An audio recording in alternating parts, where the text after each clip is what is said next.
La raison pour laquelle il est important de méditer donc, sur la mort, sur notre propre impermanence, c'est que cela donc, nous poussera donc, à nous appliquer donc, à ce qu'on appelle la pratique du dharma, c'est-à-dire à la pratique spirituelle qui va faire vraiment progresser notre esprit.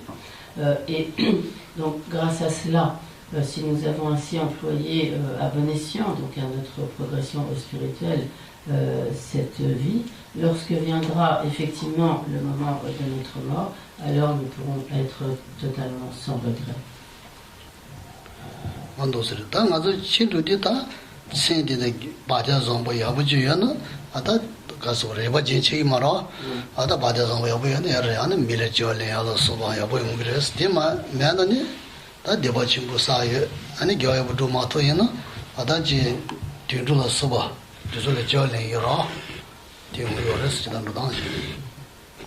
Et lorsque viendra effectivement le moment de notre mort, si nous avons ainsi donc, principalement imprégné notre courant de conscience, notre esprit, de manière positive, donc par des actions vertueuses, positives, alors cela nous permettra d'obtenir ensuite donc, une renaissance favorable dans des conditions d'existence fortunées, donc telles qu'une renaissance humaine. Mais si au contraire nous avons principalement imprégné notre esprit d'actions négatives, non vertueuses, donc ces forces ayant ainsi imprégné notre esprit nous entraîneront, lorsque cette vie prendra fin, nous entraîneront vers des renaissances infortunées, donc des renaissances de souffrances difficiles telles que des renaissances animales, une renaissance animale.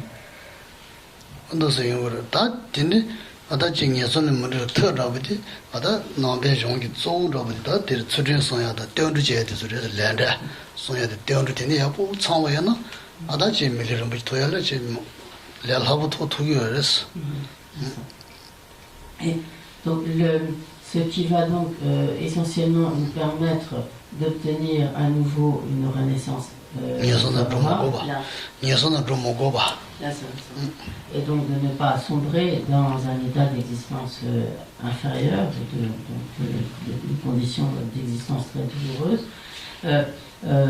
Donc de telles causes sont essentiellement donc, l'observance d'une juste éthique et donc le fait de prendre refuge, donc de s'en remettre totalement donc ce qu'on appelle aux trois joyaux, donc au Bouddha, au Dharma, donc à la Sangha, à la communauté des êtres qui ont atteint au niveau de réalisation spirituelle, et donc également le fait de s'appliquer à observer la loi de cause à effet des actions, c'est-à-dire de s'appliquer à la pratique des actions vertueuses, des actions favorables, positives, et au rejet des actions négatives.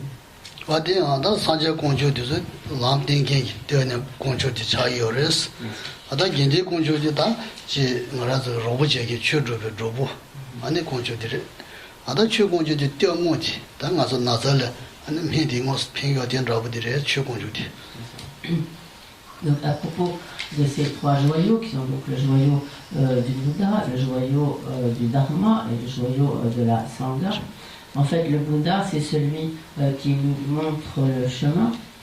Le joyau de la Sangha, c'est en fait comme il est constitué par tous les êtres qui sont pour nous comme des exemples et qui sont un soutien dans notre pratique du chemin.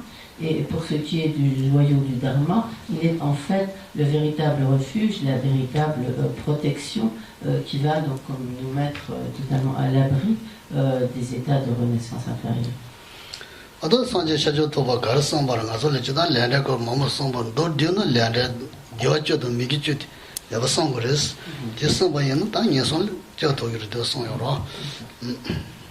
Donc le Bouddha a donné de très nombreux enseignements et parmi tous ces enseignements, un des points tout à fait essentiels de cet enseignement, c'est ce qu'il a énoncé à propos de la loi du karma, donc, à savoir donc, l'importance de s'appliquer à la pratique des actions favorables et essentiellement donc, la pratique des 10 vertus et le rejet des actions défavorables, et donc essentiellement donc, le rejet des 10 non-vertus.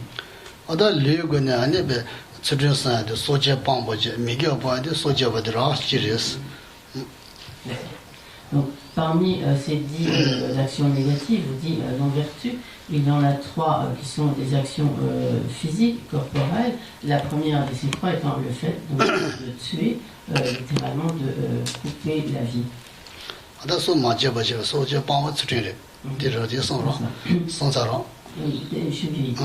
Et donc, le fait de tuer donc, un être doté de vie, donc un être sensible, un être animé, est donc une action négative. Et le fait de s'abstenir délibérément de cet acte de tuer, c'est une accumulation d'une vertu, d'une action vertueuse positive.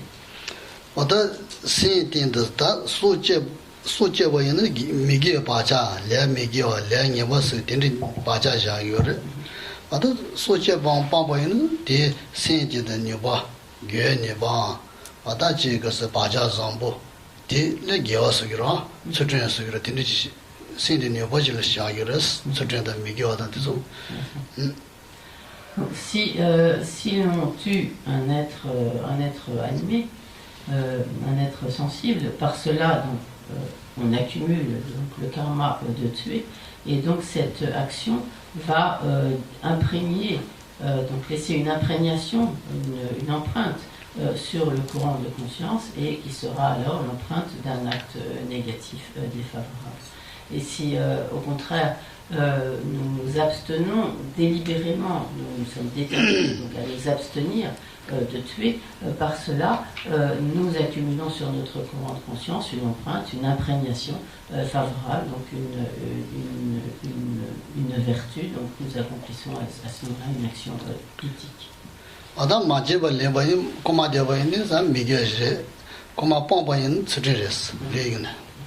Et pour ce qui est de la deuxième action donc négative du corps, elle est constituée par le fait de voler, donc littéralement comme de prendre ce qui n'est pas donné. Donc par le vol, donc nous accumulons une action négative qui imprègne négativement notre courant de conscience. Et si à l'inverse, donc nous déterminons à nous abstenir de voler, par cela nous accumulons une action vertueuse, positive, qui imprègne positivement notre courant de conscience.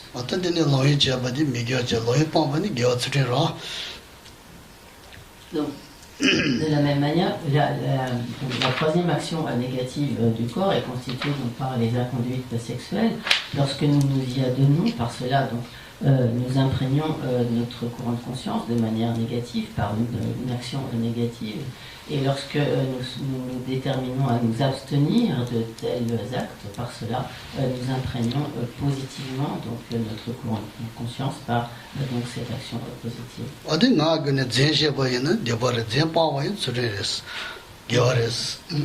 Pour ce qui est des actions négatives de la parole, elles sont au nombre de 4. La première étant donc le mensonge. Donc par le mensonge, par la pratique du mensonge, nous accumulons donc un acte négatif, et au contraire, lorsque nous abstenons délibérément du mensonge, par cela, nous accumulons un acte vertueux positif.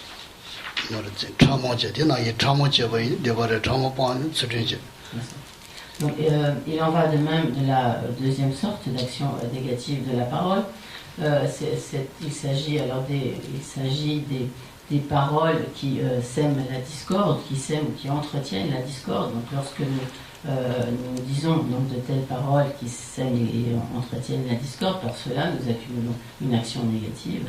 Et lorsque nous nous en abstenons délibérément, nous accumulons une action vertueuse positive.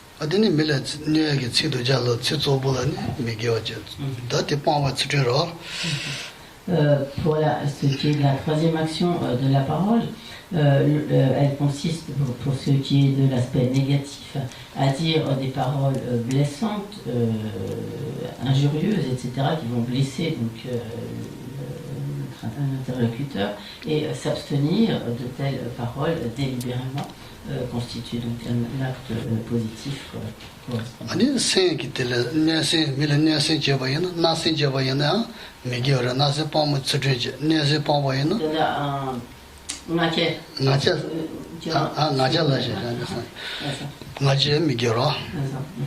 Et donc, la quatrième action négative de la parole est constituée par tous les propos futiles qui sont totalement donc, comme dénués de sens et s'abstenir donc, de tous ces discussions moisives et propos futiles, cela est l'action positive de la parole.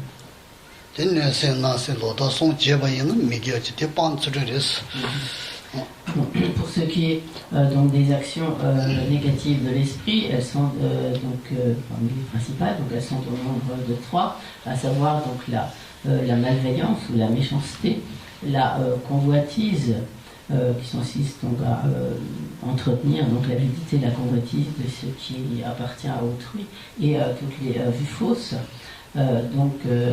Par de telles actions mentales, nous accumulons des karmas, des actions donc négatives, et lorsque nous nous en abstenons délibérément, alors nous accumulons des actions vertueuses positives.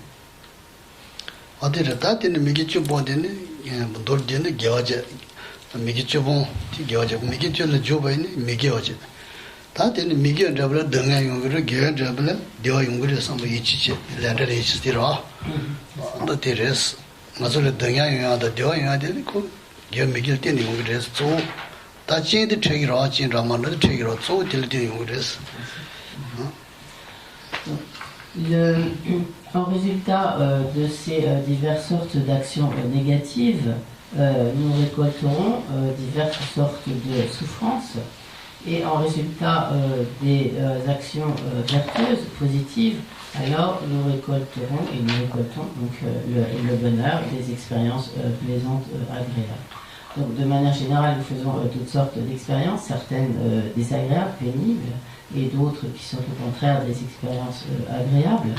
Et toutes ces expériences sont en fait le résultat des actions que nous-mêmes nous avons commises. C'est ce que l'on appelle la loi du karma, ou comme la loi de cause à effet des actions, à savoir que en résultat de causes négatives, que sont donc les actions négatives, nous récoltons des expériences de souffrance, des expériences douloureuses, et en tant que résultat des actions favorables, positives que nous avons accumulées, nous récoltons au contraire des expériences plaisantes, agréables.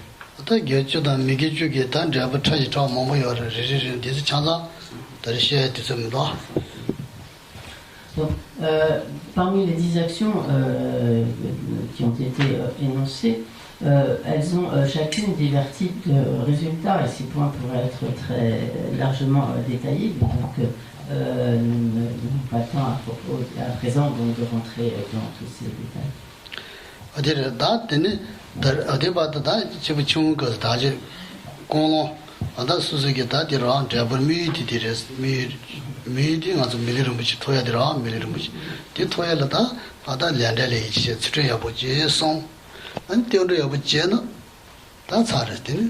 밀리름이 토마토 도와고요 말았어.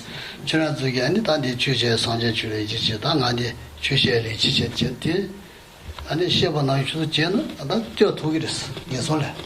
당이 라 독일했어. 다 주도 예솔 로마랬네. 야. 저 주제 여보서 때려 여보 제는 예솔은 독일 말해서 나 독일했어. 캐리 제 독일했어. 지난서 다디 고요랑 가서래. 디마도 리오 말했어. Donc, à ce niveau, à ce premier niveau donc, de la voie progressive, l'objectif qui est recherché, c'est le fait de pouvoir obtenir à nouveau une précieuse renaissance humaine. Or, ce qui permet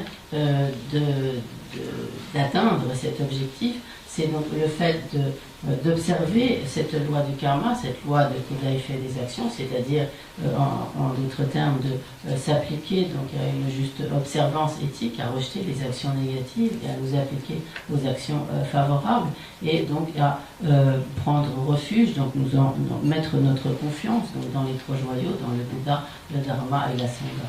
Donc si nous réunissons ces causes qui permettent l'obtention d'une précieuse renaissance humaine, nous pouvons en quelque sorte jurer, prêter serment que nous allons en toute certitude obtenir à nouveau une précieuse renaissance humaine.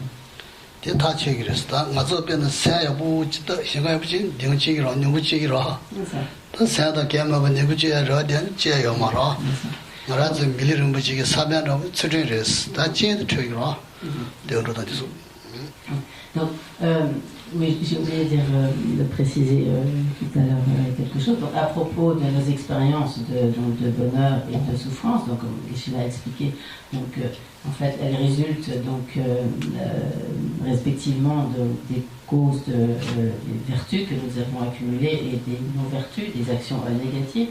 Donc bien sûr, ce sont les causes essentielles, mais pour que les résultats se produisent, il y a également donc des conditions, des circonstances qui vont intervenir. Mais les causes profondes, donc ce sont nos accumulations d'actions négatives ou d'actions donc favorables, vertueuses. Donc à propos donc de ces non,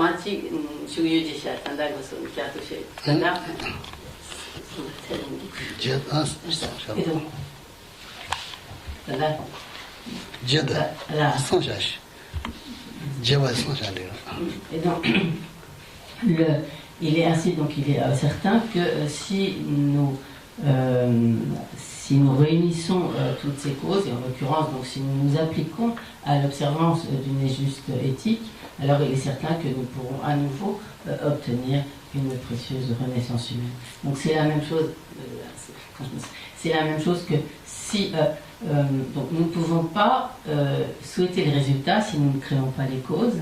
C'est la même, par exemple, si nous voulons obtenir une récolte, mais si nous ne semons pas le grain, il est certain que nous ne pourrons pas obtenir la récolte.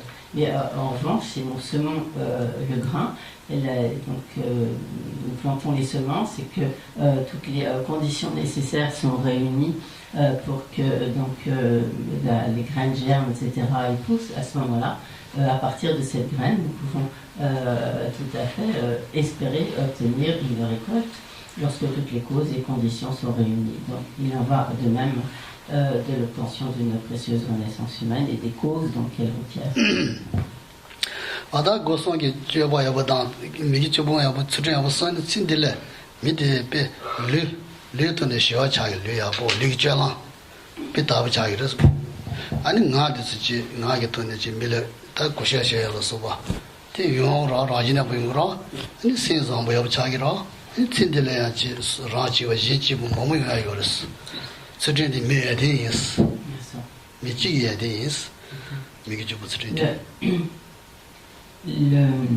Donc si nous observons à cette éthique, si nous nous appliquons à cette observance de l'éthique de la pratique des 10 vertus, donc à commencer par celle du corps. Donc si nous observons cette éthique du corps, donc tout naturellement nous aurons des comportements qui seront appropriés, qui seront des comportements corrects, et cela nous permettra d'avoir beaucoup plus de bien-être et de satisfaction, et nous aurons cela nous permettra, donc nous apportera beaucoup de bien-être.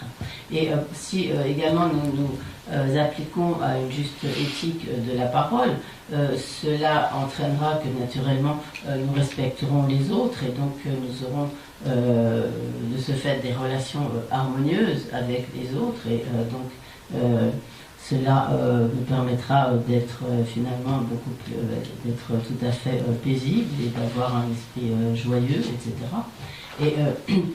Et Et si nous nous appliquons également aux vertus donc de l'esprit, par cela aussi nous aurons un esprit tout à fait qui sera continuellement orienté de manière positive, favorable, et cela nous permettra aussi d'entretenir des relations tout à fait harmonieuses et paisibles avec notre entourage, et de cela nous ne récolterons que des bienfaits, ne serait-ce que pour l'immédiat de cette vie.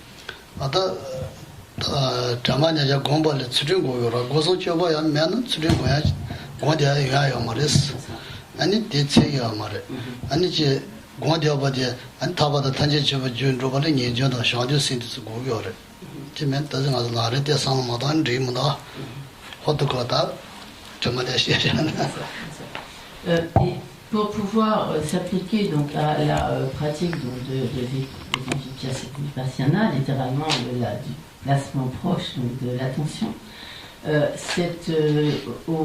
la base, cette juste observance éthique est absolument indispensable, car si le corps, la parole et l'esprit ne sont pas comme un minimum, disons, maîtrisés, alors il serait vain d'espérer pouvoir s'appliquer donc, à des méditations approfondies telles que donc, Vipassana.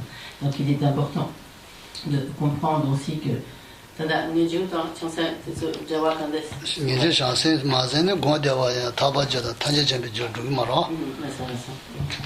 et donc également, il est important de comprendre donc, ce qu'est vraiment la progression dans cette voie donc, progressive, pour pouvoir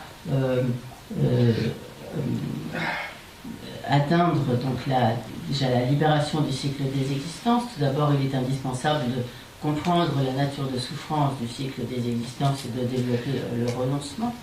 Et également, donc, et pour pouvoir atteindre donc, la libération du cycle des existences, sur cette base, il est nécessaire donc, également de développer donc, la sagesse.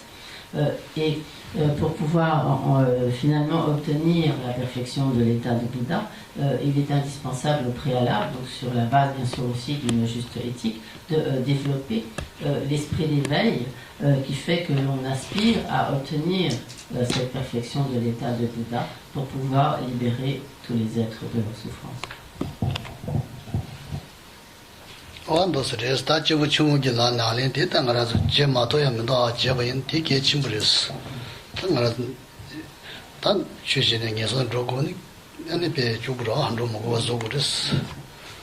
Donc, dans ce qui a été expliqué à propos donc, des pratiques de premier niveau, littéralement de niveau inférieur, donc ceci par comparaison aux autres niveaux, il n'y a rien qui soit comme hors de notre portée. Donc nous avons toutes les capacités nécessaires pour pouvoir nous appliquer à une juste observance de l'éthique qui nous mettra donc à l'abri de renaissances infortunées et qui pourra donc nous assurer l'obtention à nouveau d'une précieuse renaissance humaine.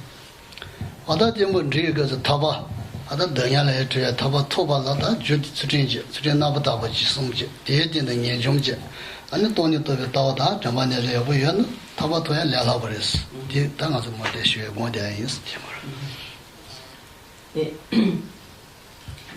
pour pouvoir donc ensuite nous libérer définitivement du cycle des existences, alors cette base de l'éthique est tout à fait donc, indispensable, et elle doit être également donc il est également indispensable de développer vraiment le renoncement, donc l'aspiration à la libération du cycle des existences en prenant conscience donc, de la nature de souffrance du cycle des existences. Et il sera donc indispensable également pour pouvoir obtenir cette libération du cycle des existences de faire apparaître en soi, de développer donc la sagesse qui réalise donc le véritable mode d'existence de soi-même et des phénomènes, et cette sagesse elle-même doit s'appuyer sur la concentration, donc, sur cette méditation donc, comme du placement de l'attention.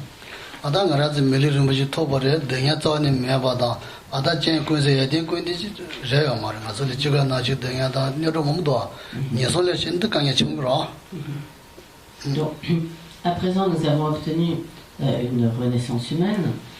Et donc, tant que nous sommes donc, dans le cycle des existences, nous ne pouvons pas ne pas rencontrer un certain nombre de difficultés. Tant que nous sommes dans le cycle des existences, nous faisons nécessairement l'expérience de certaines souffrances, telles que la souffrance de la naissance, de la maladie, de la vieillesse, de la mort, etc., et encore bien d'autres. Néanmoins, lorsque nous avons obtenu une renaissance humaine, nous avons globalement donc beaucoup moins de souffrance. Nous sommes dans une condition infiniment plus favorable que celle d'une condition d'existence inférieure, telle qu'une condition animale. 제가다 예조고 예조세 당라서 저 통무매마 다리바다 아니 찬자 밀레조알리 지가 나주더냐 아다 찬자 딘들레 조알리 지질라 사발라 소바 더냐 몸도 예다에 정고 더냐 냐얼 차장이 더냐 사디절레 치포다 동시베 더냐 사마이 디절레 아니야 바제 터저기 더냐 로르르네 조알리 시질레 더냐 라시지마도 다다 요마레 다디 잔 지기면도 다 타바지 토고기도 우상바지 거의 등에 자주는 아니면 제 완도 너무 딘지레스 너무 치선다. 등에 라지레스. Au niveau, donc, au deuxième niveau, au niveau intermédiaire, donc qui est où l'objectif que l'on va poursuivre, ce sera de pouvoir obtenir la libération définitive du cycle des existences.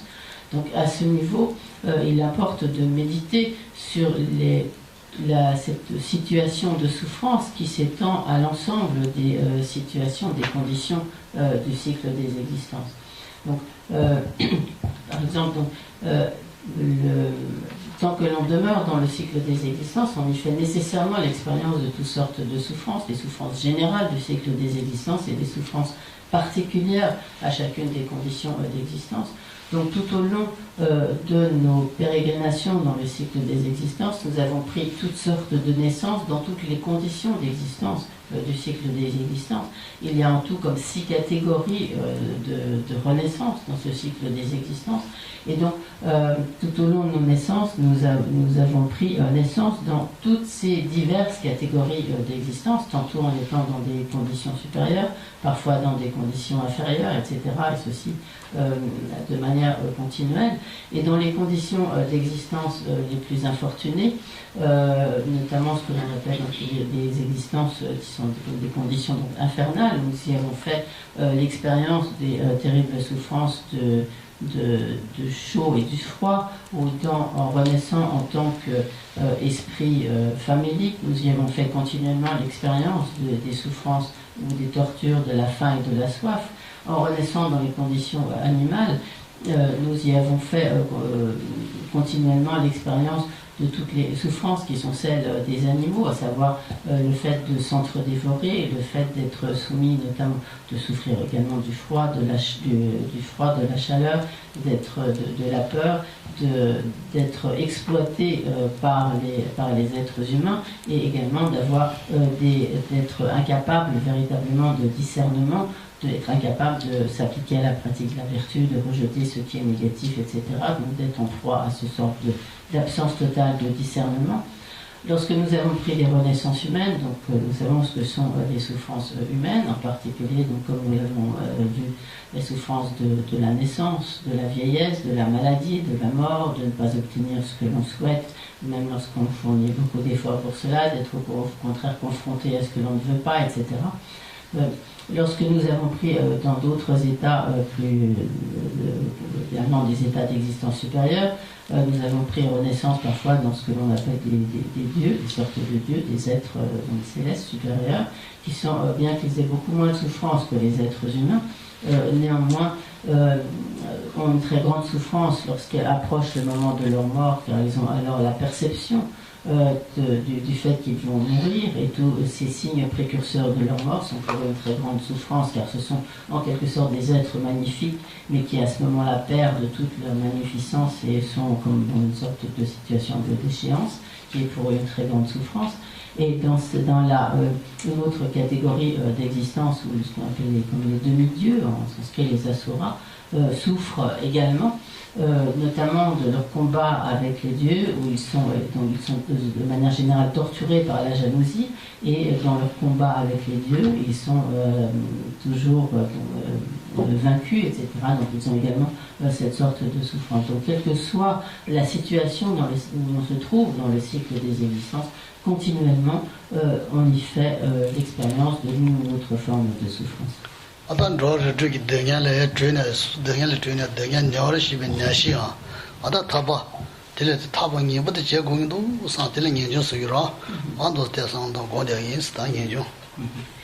Donc, lorsque nous réfléchissons à toutes ces multiples situations de souffrance dans le cycle des existences que nous-mêmes nous avons connues, que nous connaissons et que nous connaîtrons tant que nous serons dans le cycle des existences, nous en venons à nous dire il faut absolument que je me libère du cycle des existences et donc que j'obtienne au-delà de la souffrance du cycle des existences, que j'obtienne donc la libération définitive du cycle des existences. Et cela est ce qui est appelé le renoncement, cette aspiration à la libération. Donc nous allons à présent méditer dessus.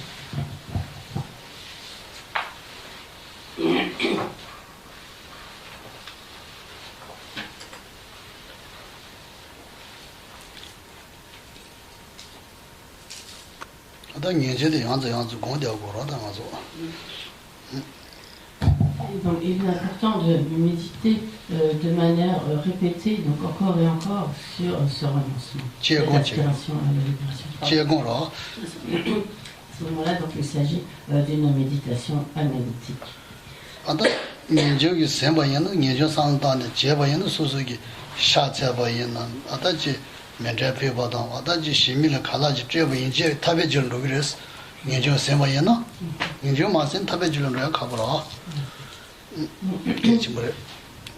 Donc, une fois que l'on a vraiment développé ce renoncement, cette aspiration à la libération, toutes les actions vertueuses, positives que l'on accomplit sur la base, qui sont comme sous-tendues, animées donc, par cette aspiration à la libération, donc toutes ces actions positives, vertueuses, deviennent véritablement alors des causes de notre obtention de la libération. Par exemple, si en étant ainsi sous-tendus donc par cette aspiration à la libération, nous nous appliquons à des pratiques de prosternation, à faire l'offrande du mandala, ou ne serait-ce même que donner de la nourriture à un chat ou un chien, nos animaux domestiques, ou n'importe quel animal, cela devient, sur la base donc, de cette aspiration à la libération, cela devient vraiment une cause de notre obtention de la libération.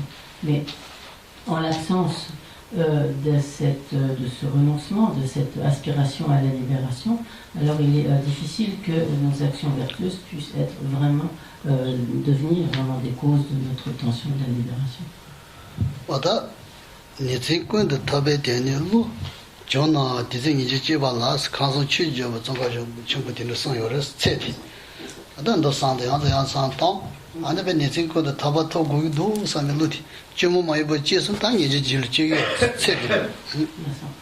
Et ainsi, comme l'a énoncé donc, le grand maître Tsongkhapa, lorsque jour et nuit, donc sans interruption, continuellement, apparaîtra en nous la pensée de notre aspiration à obtenir la libération, alors c'est que nous aurons à ce moment-là véritablement développé le renoncement. Donc, ce qui est énoncé par cela, c'est qu'en fait, comme le critère qui va déterminer que l'on a véritablement fait apparaître en soi ce renoncement, donc lorsque nous aurons vraiment médité sur tous ces points et que vraiment continuellement sera présente en nous cette aspiration à obtenir la libération, de telle sorte que cette aspiration apparaisse en nous, soit présente en nous comme spontanément, naturellement, et ce de manière continuelle, alors ce que l'on aura véritablement fait apparaître en soi de manière tout à fait authentique, le renoncement ou l'aspiration à la libération.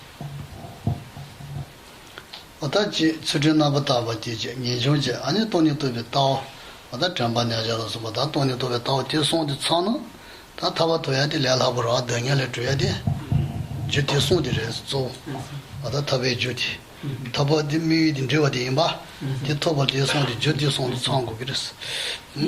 Ainsi, donc, lorsque l'on cherche à atteindre donc, cet objectif de la libération du cycle des existences, donc sur la base que l'on a fait apparaître donc, en soi ce renoncement, et sur cette base du renoncement, si l'on s'applique donc en s'appliquant donc à une juste éthique, à l'observance donc de l'éthique, à la pratique donc, de la concentration et donc au développement donc de la sagesse qui réalise donc la véritable nature, la nature ultime de tout existant, alors il devient aisé en fait d'obtenir la libération du cycle des existences.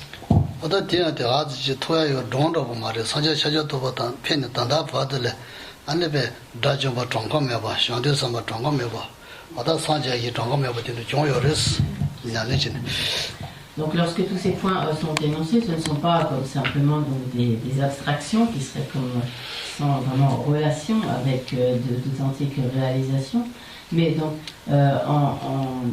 en mettant en pratique tous ces enseignements qui ont été donnés par le Bouddha, nombreux sont ceux qui, de par le passé, ont obtenu donc, cet état d'arhat, cette totale libération du cycle des existences, et également ceux qui, par les enseignements, en mettant en pratique donc, tous ces enseignements, ont obtenu la perfection de l'état de Bouddha. À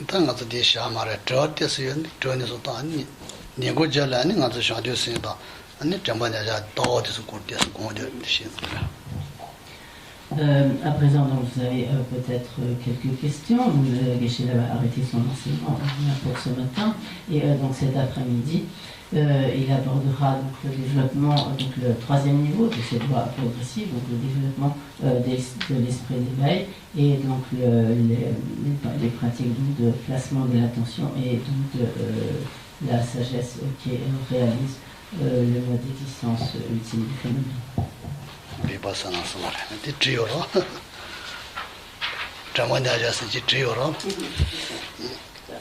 donc au programme, n'oublions pas, n'oublie pas ce qui est indiqué donc, dans le programme qui est donc, ce placement de l'attention.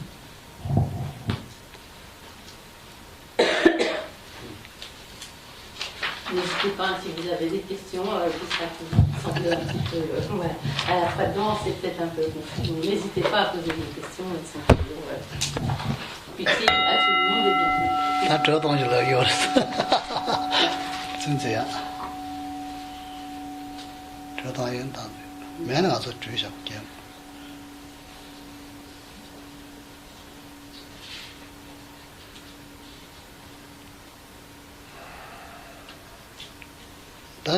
저다면 당아서 대샤 나도 치세 좋네래 다가면 좀 먹는 이제 좋네래 셔라서 요레스 그러냐 하고 이제 파시가 냥도 요레스